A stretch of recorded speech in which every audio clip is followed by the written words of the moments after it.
तो अब इंडिया के अंदर तमाम उनकी जो फौज है उसके अंदर कमांड्स की जगह इंडिया जो है वो थिएटर बनाने जा रहा है। और इंडिया अपने थिएटर, अपनी पूरी फौज, यानी वो भी कह रहा है कि जी हम भी एक नॉर्दर्न लैंड थिएटर बनाएंगे। तो नॉर्दर्न थिएटर ये बनाने जा रहे हैं मकबूजा जम्मू कश्मीर लद्दाख पाकिस्तान के लिए। एक तरह से आइडिया अच्छा है कि सारी की सारी फौज जो है वो, यानी उधर नेवी और एयरफोर्स और बड़ी फौज एक साथ कोऑर्डिनेट करे। हेलीकॉप्टरों का ठेका दे दिया, 22 हेलीकॉप्टरों का ठेका दे दिया जनाब बड़ी फौज ने इंडिया की, 5 का ऑर्डर दे दिया जनाब उनकी फजाइया ने। शायद पाकिस्तान को भी आने वाले दिनों में जो हमारी जो कमांड्स हैं उसमें कुछ कमांड्स अलग बनानी पड़े। अगर फर्ज करें इनकी पाकिस्तान के साथ जंग होती है तो 4 थिएटर्स इनके एक्टिव हो जाएंगे। इंटीग्रेटेड थिएटर कमांड, मतलब हिंदुस्तान में आपकी फौज में, आपकी फोर्सेस में ये चीज यूज होती है और ये एक सिस्टम है वहां पर। हेलो फ्रेंड्स, जय हिंद। हिंदुस्तान स्पेशल में आपका स्वागत है। दोस्तों, भारत अपनी सैन्य शक्ति और मजबूत कर रहा है। इसी संदर्भ में भारत 2022 तक थिएटर कमांड बनाने जा रहा है। अमेरिका जैसे देश पहले ही अपनी सीमाओं और खतरों को देखते हुए पहले ही थिएटर्स कमांड बना चुके हैं। लंबे समय से थिएटर्स कमांड की चर्चा हो रही थी, लेकिन अब 2022 तक भारत में भी इन्हें बना लिया जाएगा। सीडीएस बिपिन रावत ने थिएटर कमांड की महत्ता बताते हुए कहा कि भौगोलिक परिस्थितियों के हिसाब से अलग तरह की चुनौतियों को ध्यान में रखते हुए अलग अलग थिएटर कमांड बनाए जाएंगे। इससे तीनों सेनाएं एकजुट और मजबूत होंगी। पाकिस्तान 2022 तक भारत में थिएटर कमांड के बन जाने से सकते में है और उसकी चिंता साफ तौर पर देखी जा सकती है। पूरी की पूरी फौजें तो बदल रही हैं इस वक्त। फौजों की जो साख्त है वो तब्दील हो रही है। और वो साख्त इस तरह से तब्दील हो रही है कि इंडिया के अंदर, अब देखिए ये बड़ी, हम कहते हैं ना पाकिस्तान में वो जी 10 कोर है, वो जी 5 कोर है, वो जी मंगला की कोर है। अच्छा, तो अब इंडिया के अंदर तमाम उनकी जो फौज है उसके अंदर कमांड्स की जगह, जैसे हमारे यहाँ कमांड है ना, कोर कमांडर, ये गुजरांवाला कोर, मंगला कोर, पिशावर को तो अब वो जनाब नाम देने जा रहे हैं थिएटर का। अच्छा, ये थिएटर वैसे हम भी थोड़ा सा डिस्कस करते रहे। ये थिएटर पुरानी, ये तो वर्ल्ड वॉर के जमाने में एक्चुअली उस वक्त हुआ था ना कि ईस्टर्न थिएटर खुल गया, तो जी पैसिफिक थिएटर खुल गया, वो एक बड़ी जंग हो रही है। तो हम तो भी इसको इसी तरह से डिस्कस करते हैं ना कि जिसका अफ्रीकन थिएटर, काफी कई दफा मैंने कहा कि अफ्रीका में ये हो रहा है, तो मिडिल ईस्टर्न थिएटर में ये हो रहा है, तो सेंट्रल एशियन थिएटर में, तो पैसिफिक में ये तो थिएटर्स हैं बहुत सारे। इंडिया जो है वो थिएटर बनाने जा रहा है और इंडिया अपने थिएटर, अपनी पूरी फौज, यानी वो भी कह रहा है कि जी हम भी एक नॉर्दर्न लैंड थिएटर बनाएंगे। मकसद इसका यह था कि अब अगर आपने नॉर्दर्न थिएटर बनाना है तो नॉर्दर्न थिएटर ये बनाने जा रहे हैं मकबूजा जम्मू कश्मीर लद्दाख पाकिस्तान के लिए। मगरबी वेस्टर्न लैंड थिएटर, हर एक के साथ लैंड रखा है ताकि फजाइया वाले भी, एयरफोर्स वाले भी, अच्छा कर इस तरह, एक तरह से आइडिया अच्छा है कि सारी की सारी फौज जो है वो, यानी उधर नेवी और एयरफोर्स और बड़ी फौज एक साथ कोऑर्डिनेट करे जैसे चाइना की करती है। अपाची हेलीकॉप्टरों का ठेका दे दिया, 22 हेलीकॉप्टरों का ठेका दे दिया जनाब बड़ी फौज ने इंडिया की, 5 का ऑर्डर दे दिया जनाब उनकी फजाइया ने। अब उसके नतीजे में जनाब क्या हो रहा है कि जो उनकी 2 नेवल कमांड्स हैं, 2 नेवल कमांड्स, 2 नेवल कमांड्स को भी एक कर रहे हैं, एक नेवल कमांड कर रहे हैं और उसमें बड़ी फौज के लोग भी होंगे, उसमें फजाइया के भी होंगे। ठीक है।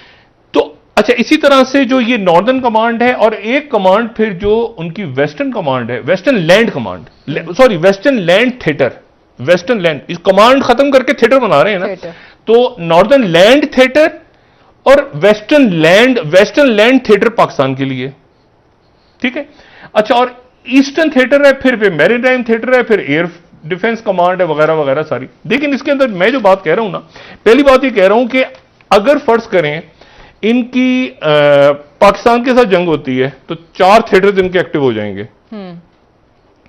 ठीक है, 4 थिएटर्स एक्टिव होंगे ना, एयर डिफेंस हो जाएगा, मैरीटाइम हो जाएगा, इधर के नॉर्दर्न इनको ये करना पड़ेगा।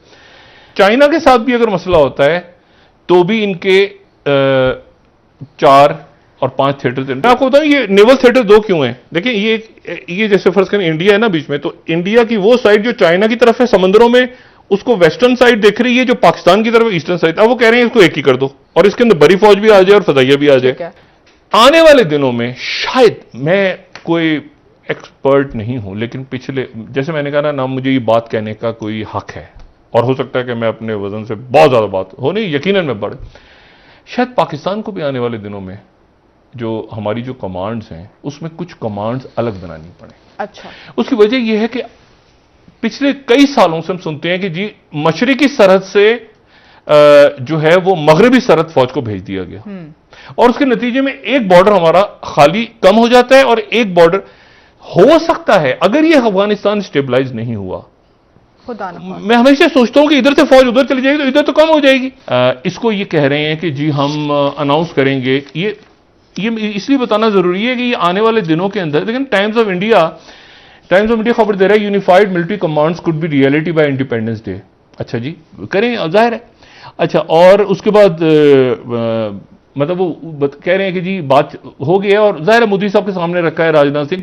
थिएटर कमांड मतलब हिंदुस्तान में आपकी फौज में, आपकी फोर्सेस में ये चीज यूज होती है और ये एक सिस्टम है वहां पर। और उसका सबसे बड़ा वजह है कि ना तो थिएटर कमांड आपके पास है ना थिएटर कमांड मेरे पास जी। हम दोनों के लिए मानना पड़ेगा कि ये चीज नई है और जब कोई नई चीज आती है, जैसे अगर एग्जांपल ले लें, पाकिस्तान इतने टाइम से सफर कर रहा है कि वो डेमोक्रेटिक सेटअप लाने की कोशिश कर रहा है लेकिन आ नहीं पाता। जो भी, मतलब मैं इसको क्रिटिसाइज नहीं कर रहा हूं लेकिन मैं समझाने की कोशिश कर रहा हूं। क्यों? क्योंकि अगर हमारे पाकिस्तान में ज्यादातर समय मार्शल लॉ और रिलेटेड रहा है तो बहुत समय आएगा, बहुत समय लगेगा कि हम डेमोक्रेसी को समझें, उसको इवेलुएट कर पाए। इसी तरह थिएटर कमांड उन देशों से हमने सीखी है, उन देशों में जिसमें इसकी जरूरत पड़ी है उसे हमने इवेलुएट कर देखा है कि अगर कोई भी सुपर पावर या कोई भी ऐसी आर्मी जिसमें सुपर पावर बनने की काबिलियत हो, उसे एक बड़े दर्जे पर जाना पड़ेगा। और ये बड़ा दर्जा है जो हमने यूएस से सीखा, बाकी आर्मी से सीखा कि यस, थिएटर कमांड होनी चाहिए और थिएटर कमांड हर एक थिएटर ऑफ ऑपरेशंस के हिसाब से कंपोज करी जानी चाहिए। सबसे पहली बात, थिएटर कमांड क्या है? थिएटर कमांड बड़ी सिंपल सी चीज है, इसमें कोई रॉकेट साइंस इन्वॉल्व नहीं है, कोई क्रायोजेनिक इंजन इन्वॉल्व नहीं है।